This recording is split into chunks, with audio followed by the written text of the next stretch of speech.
Ne do të shohim të tjera në zhvillime, duke u ndalur fillimisht tek mesazhi që presidenti i Shteteve të Bashkuara të Amerikës Donald Trump i ka përcjell kombit amerikan mbrëmjen e dieshme me orën amerikane dhe në orat e para të mëngjesit me orën e Europës.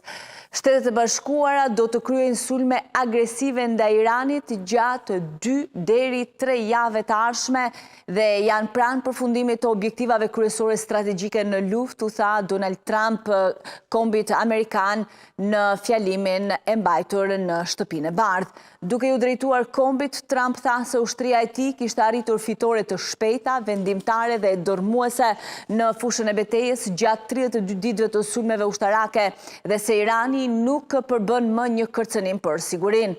Unë mund të them sonte se jemi në rrugë për të përmbushur të gjitha objektivat ushtarake të Amerikës, shumë shpejt, tha Donald Trump në fjalimin e transmetuar në nivel kombëtar. Do t'i godasim jashtëzakonisht fort gjatë 2 deri në 3 javë të ardhshme. Do t'i kthejmë në epokën e gurit, aty ku u takon. Në fjalimin e tij kombëtar, Trump tha se të gjithë udhëheqësit iranian janë vrarë, ata që kanë mbetur janë më pak radikale dhe më të arsyeshëm.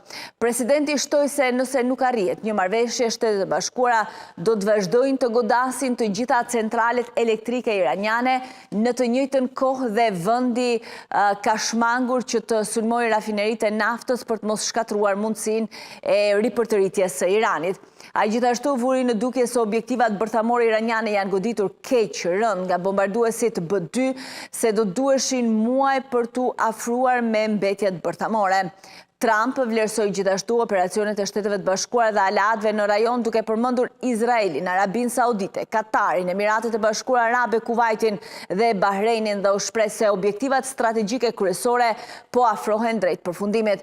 Ai gjithashtu sugjeroi se vende si Kina, Japonia dhe Korea e Jugut duhet të përfshihen në hapjen e ngushticës së Hormuzit, duke argumentuar se ato varen më shumë nga nafta e Gjirit Persik.